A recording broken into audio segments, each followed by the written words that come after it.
अस्सलाम वालेकुम, welcome back to my channel. कैसे हैं आप सब लोग? आई होप सब ठीक ठाक होंगे, खुश रहें, हमेशा हंसते मुस्कुराते रहें।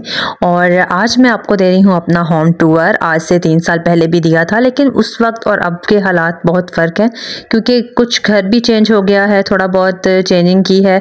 और कुछ ये है कि उस वक्त मुझे इतना तरीका नहीं था व्लॉगिंग करने का। अब अल्हम्दुलिल्लाह काफ़ी कुछ आ गया है, कुछ कॉन्फिडेंस आ गया, कुछ आप लोगों के साथ अटैचमेंट होगी और अल्हम्दुलिल्लाह सब्सक्राइबर भी अब माशाल्लाह से बहुत हैं। तो स्टार्ट करते हैं। गैराज में जैसे ही हम लोग अंदर आते हैं तो यहाँ पर हमारा ड्राइंग रूम है। पहले तो मैंने बड़ा अच्छा सा सेट किया हुआ था, लेकिन अब आजकल मैं थोड़ा फोकस कम दे रही हूँ, क्योंकि मैंने अपना सारा फर्नीचर जो है उसको पॉलिश करवाना है। तो मैं मौसम का इंतज़ार कर रही हूँ कि थोड़ा सा मौसम चेंज हो जाए। यहाँ पर ये जो वॉल्स पड़े हुए हैं, ये दोनों जो हैं ये मैंने पेंट किए थे किसी अच्छे दौर में, जब मैं टेक्सटाइल का कोर्स कर रही थी, पेंटिंग का कर रही थी, और बस कुछ ना कुछ लगी रहती थी।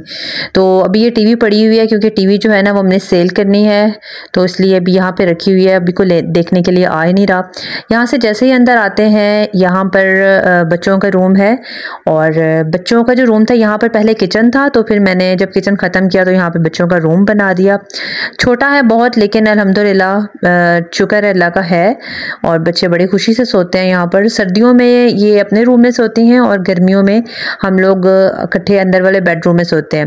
अच्छा, यहाँ जो ये कुशन पड़ा हुआ है, ये मैंने पेंट किया था तब जब मैं टेक्सटाइल का कोर्स कर रही थी। तो सीखने में मुझे शौक चढ़ा कि मैं कुशन पेंट करती हूँ। और ये जो सारी पेंटिंग्स लगी हुई हैं, ये मैंने जब फाइन आर्ट्स का कोर्स करी थी तब मैंने की थी। पेंटिंग जो थी ये कुछ पेस्टल कलर से हुए हुए हैं, कुछ जो है वो ऑयल पेंट के हैं, कुछ एक्रेलिक हैं। तो डिफरेंट पेंट्स जब जैसे जैसे मुझे पता चलता था ये पेंट है, मैं ले आती थी और फिर मैं कैनवस लाती थी और कुछ ना कुछ उस पर अप्लाई करती थी। तो बहुत ज़्यादा शौक था मुझे पेंटिंग्स का। तो घर में जगह जगह पेंटिंग्स लगी हुई है। तो यहाँ ये जो ग्रिल लगी हुई है ना, ये आप देख रहे हैं, ये मैंने बाद में लगवाई थी जब किचन ख़त्म हो गया था। तो यहाँ पर मैं दीवार डालती तो बहुत ज़्यादा रश वाला एरिया बन जाता ये, और कमरे में घुटन महसूस होती। तो मैंने यहाँ पर ग्रिल लगवा दी रेलिंग वाली। तो यहाँ से जैसे ही अंदर आते हैं, ये है मेरा बेडरूम, और इसी में बच्चे और मैं सोते हैं इकट्ठे, क्योंकि गर्मियों में एसी जो है उसकी थोड़ी सी बिल की बचत कर लेते हैं कि एसी चल रहा है तो चलो एक ही रूम में सो जाते हैं। तो या फिर अगर ज़्यादा गेस्ट आ जाए तो फिर दोनों एसी चल जाते हैं, ऊपर वाले रूम का भी और नीचे वाला भी। वैसे ज़्यादा ज़रूरत नहीं पड़ती, कोई आता भी नहीं है इतनी गर्मी में। तो ये मेरा बेडरूम है। यहाँ पर एलईडी लगी हुई है छोटी वाली, और दूसरी इस साइड पे ड्रेसिंग टेबल पड़ा हुआ है, और साथ एक वॉच रखा हुआ है। तो मेरे घर की काफ़ी कंडीशन जो है थोड़ी बहुत ख़राब हुई हुई है। जैसे जो दरवाजे हैं उनको पेंट होने वाला है, जो वॉल्स हैं उनको भी वाइट वॉश होने वाला है, लेकिन हम थोड़ा सा खुद सुस्त हो रहे हैं कि अभी नहीं। तो इंशाल्लाह ताला कभी जब घर सेल करना होगा, इरादा है कि किसी अच्छे एरिया में निकल जाएँ बच्चों के बड़े होने से पहले। तो जब हम लोग ये घर सेल करेंगे तब इसको अच्छे से रेनोवेट करवा के तो फिर करेंगे। ये देखिए यहाँ से ग्रिल माशाल्लाह कितनी प्यारी लग रही है। शीशे जो है इसके साफ हुए हुए हैं, तो इसलिए ज़रा चमक रही है। तो यहाँ पर मैंने एक प्यारा सा गमला सा रखा हुआ है, तो आर्टिफिशियल ही, क्योंकि शौक तो मुझे है कि मैं रियल प्लांट्स रखूँ, लेकिन क्या है कि जब पानी लगाओ ना तो फर्श पे सारा पानी हो जाता है, और गमलों के अंदर से मुझे डर लगता है वो कीड़े वगैरह ना निकल आए। और ये जो आप देख रहे हैं ना, ये अलमारी पड़ी हुई है, ये शूज़ रैक बनवाया था मैंने जब किचन नीचे वाला ख़त्म हुआ था। तो उसके जितने भी कैबिनेट्स वगैरह उतारे थे, मैंने कहा वो वेस्ट जाएंगे, बिल्कुल ठीक थे, न्यू थे, उनको जुड़वा के तो मैंने ना शूज़ रैक बनवा लिया। तो यहाँ से जैसे ही हम लोग ऊपर जाते हैं तो यहाँ पर आता है बड़ा बेडरूम, जिसको मैं मास्टर बेडरूम भी कहती हूँ। यहाँ पर हमने सामने कबर्ड बनवा दी, क्योंकि ये जगह यहाँ काफ़ी तंग थी, तो यहाँ पर कोई बिस्तर वगैरह नहीं लग सकता था, सोफ़ा भी नहीं रखा जा सकता था, तो सूट नहीं करता था। तो मैंने ये साइड पे करके पूरी कबर्ड बनवा दी। कबर्ड बनवाई थी कि यहाँ में सारे इसके अंदर कपड़े आ जाएंगे, बिस्तर वगैरह ऊपर आ जाएंगे, ऊपर स्टोर ही समझ लें, इसके ऊपर जो बड़े बड़े कैबिनेट्स बने हुए हैं। तो लेकिन ये है कि फिर भी चीज़ें जो है ना, ऐसा रहता है जैसे सारी अभी कुछ पेटी में रुल रही हैं, कुछ स्टोर में पड़ी हुई हैं, वो भी आपको दिखाऊंगी। पिछली वीडियो में मैंने स्टोर नहीं दिखाया था। यहाँ पर जनाब ये है बेड, मैंने सेल कर दिया हुआ है। आप देखेंगे कि पिछले व्लॉग में तो इनका बेड था, तो अब नहीं है, बेड मैंने सेल कर दिया था। कमरा बहुत तंग लगता था, तो वो सेल करके नीचे मैट्रेस डाल दिया। और जो मैट्रेस पे आप बेडशीट देख रहे हैं, वो मैंने टेक्सटाइल का जब कोर्स किया था तो मेरी पहली बेडशीट थी जो मैंने पेंट की थी। इत्तेफाक से यही बेडशीट बिछी हुई थी, तो मैंने कहा चलो मैं साथ साथ ये भी बता देती हूँ। यहाँ चारपाई लगाई हुई है, क्योंकि जो हमारे बड़े बुजुर्ग हैं वो चारपाई पर ही सोना पसंद करते हैं। मेरे जो मामू हैं वो उनको नींद नहीं आती मैट्रेस पे। यहाँ झूला पड़ा हुआ है जिस पे मेरा आधा दिन गुजरता है और आधा दिन बच्चों का गुजरता है। सोफ़ा यहाँ पे रखा हुआ है कि बैठने की भी जगह बन जाए, और साथ स्टडी टेबल पड़ा हुआ है। और यहाँ पे थोड़ी बड़ी साइज़ की LED लगवाई थी, ये रिसेंटली लगवाई है टीवी, इसीलिए यहाँ से शिफ्ट नीचे कर दिए क्योंकि आए दिन कोई ख़राबी बन जाती थी। और ये है मेरी बेटियों का डॉल हाउस और स्मॉल होम टूर भी देख लें आप डॉल हाउस का।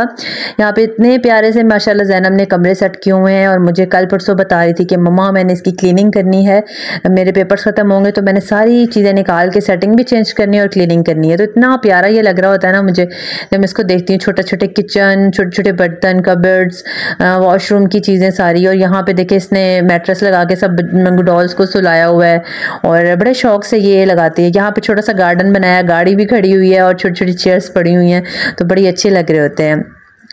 तो साथ स्टडी टेबल है, और ये है हमारा मास्टर बेडरूम। यहाँ पर जब सारा दिन हमारा यहीं गुजरता है, कोई गेस्ट आ जाए, किसी को खाना खाना है, बैठना है, जितने भी आते हैं हम सारा दिन यहीं गुजारते हैं। तो कभी कभी मैं सोचती हूँ कि मैं इसमें सारे सोफ़ाज़ लगा देती हूँ, लेकिन फिर मैं कहती हूँ नहीं, लेटना भी ज़रूरी है।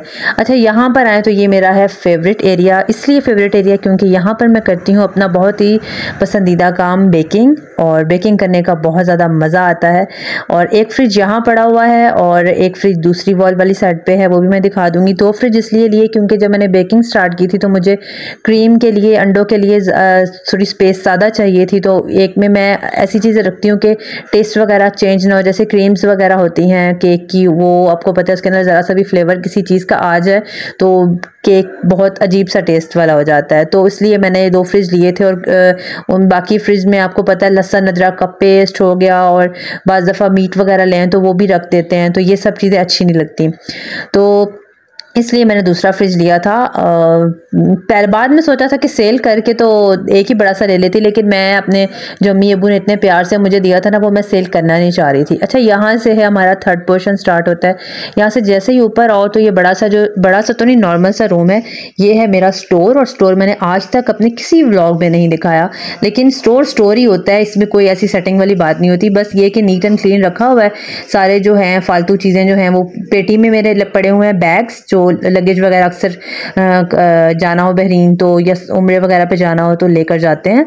तो बाकी यहाँ से जैसे ही बाहर निकलते हैं तो यहाँ पर है मेरा खूबसूरत सा गार्डन ही समझ लें, क्योंकि प्लांट्स पड़े हुए हैं। आई होप सो कि यहाँ पर घास लगा होता और बड़ा सा गार्डन होता, लेकिन कोई नहीं, छोटे छोटे ख्वाब हैं, इंशाल्लाह वो भी पूरे होंगे। यहाँ पर मैंने सारे प्लांट्स रखे हुए हैं, और आपको बताया था मैंने पिछले व्लॉग में कि प्लांट मैंने क्यों लिए थे, कब लिए थे, और इन्होंने मेरा कितना साथ दिया। सबसे ज़्यादा खुशी मुझे ऊपर आकर होती है। ये जो पड़े ना, ये आर्टिफिशियल रखे हुए हैं, ये ऐसे नीचे रुलते फिरे थे। मैंने कहा इनको छत पे रख दो, चलो बारिश आएगी तो साफ़ हो जाएंगे। और यहाँ पर एक वॉशरूम बनाया हुआ है, क्योंकि ना गर्मियों में छत पर सोते हैं अक्सर, लाइट चली जाए या फिर UPS ख़त्म हो जाए। आपको पता है यहाँ पाकिस्तान में ट्रांसफार्मर जो है ना, हर 20-25 दिन बाद उड़ जाता है और लाइट चली जाती है, तो फिर हम लोगों को छत यूज़ करना पड़ता है। तो वॉशरूम रखा हुआ है। मामू तो मेरे सोते ही छत पर हैं, तो वॉशरूम जो है ना वो फिर यूज़ करते हैं। ये है हमारा टेरेस, नीचे मैं आ गई हूँ, और इसके बाद आपको दिखाती हूँ अपना किचन। तो ये टेरेस जो है ना, इसमें मैंने बड़े शौक से बनवाया था। तो मैंने कहा था ये इतना बड़ा हो कि यहाँ पर मैं आर्टिफिशियल ग्रास डालूँगी और 2-3 चेयर्स रखूँगी और कुछ प्लांट्स रखूँगी, लेकिन मेरी ये ख्वाहिश धरी रह गई। वो इसलिए क्योंकि जब ये ग्रिल हमने बनवाई थी तो हमने ये सोचा नहीं था कि ये कैसे लगेगी और यहाँ कैसे आएगी। तो इन्होंने अंदर से आ नहीं रही थी, गेट छोटा था, इन्होंने फिर अकल का काम ये किया कि बाहर से यहाँ से उठा कर अंदर रखी और बाहर ही लगा दी। तो वो कम से कम 2-3 फुट जो जगह है ना वो इसने ले ली है। और मेरा जो वो ख्वाब था छोटा सा ग्रास वाला और चेयर्स रखने वाला, वो धरा का धरा रह गया, पूरा नहीं हुआ। मुझे बहुत ज़्यादा शौक़ है कि मेरा टेरेस हो जिस पे मैं बैठ के चाय पीऊँ, एडिटिंग करूँ और व्लॉग्स बनाऊँ और बच्चों के साथ बातें करूँ, पढ़ाऊँ। उनको बहुत ज़्यादा अच्छा लगता है फ्रेश एयर में बैठ के। तो इंशाल्लाह ताला ये भी ख्वाब पूरा होगा। तो ये था मेरा किचन का टूर। किचन तो आपने पहले भी कितनी बार देखा है। तो आई होप आपको व्लॉग अच्छा लगा होगा। अगर अच्छा लगा तो जल्दी से चैनल को सब्सक्राइब कर दीजिएगा, वीडियो को लाइक कर दीजिएगा, दुआओं में याद रखिएगा, अपना बहुत सारा ख्याल रखिएगा। अल्लाह हाफ़िज़।